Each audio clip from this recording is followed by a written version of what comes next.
expired. Senator Fawcett. Thank you, Madam Acting Deputy President. It's always a pleasure to follow my colleague Senator Marshall, who's a very reasoned person in these debates, and I welcome his recognition that sometimes the facts and perceptions about the facts don't always align. And I think that's been true for both sides of government, for the Australian community over many years.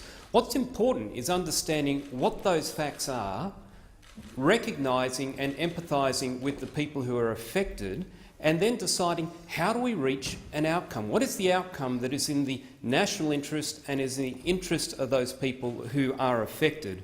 And this issue around equality is probably one of the first and foremost differences between those who are on that side of the chamber and those who are on this side of the chamber. Not because we don't recognise that some people are struggling, both of us do that. We interact with people in our community.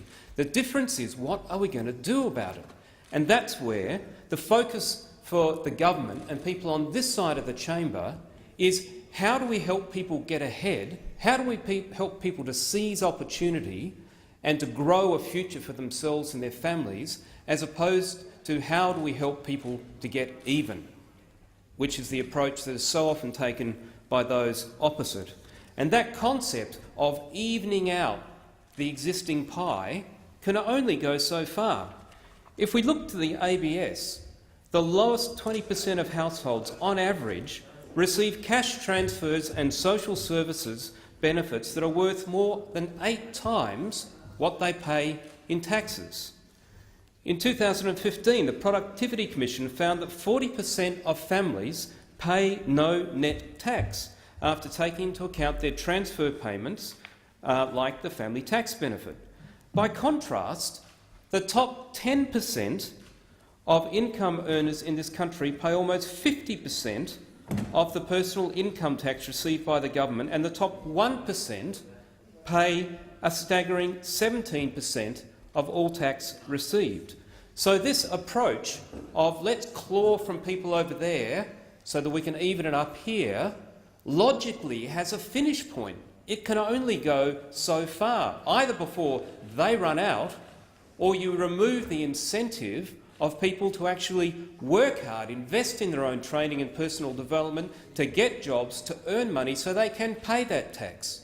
So that pathway is clearly flawed in the long term.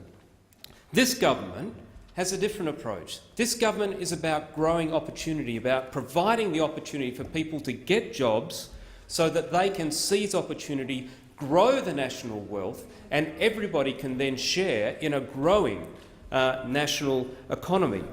And that's why it's great to see that in June this year alone, some 60,000 jobs were created. In the last financial year, 240,000 jobs, 3/4 of which were full-time, were created. That's the highest rate of growth since the GFC.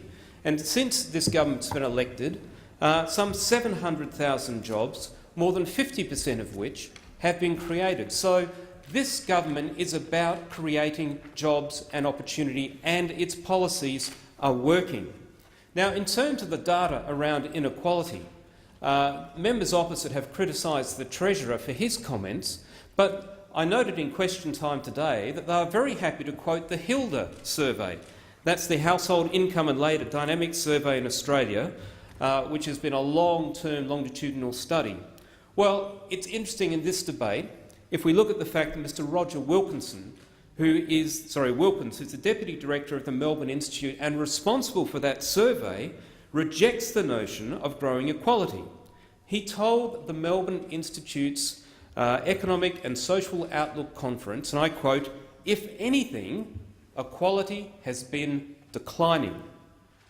And he goes on to cite a whole range of coefficients and facts that prove that equality has been decreasing. The OECD more recently has also acknowledged that equality in Australia has actually fallen since the global financial crisis on a number of key inequality measures, and the ratio of income from the top 10% compared to the bottom 10% in Australia is well below the OECD average. That's why it's this process of growing the pie and providing opportunity is why This government is committed to grow the economy, to support more and better paid jobs, to guarantee the essential services that Australians rely on, like Medicare, PBS, school funding and disability services, to put downward pressure on the rising cost of living such as electricity. Thank you, Senator Fawcett. Your and to time ensure has we live within our expired. means. Senator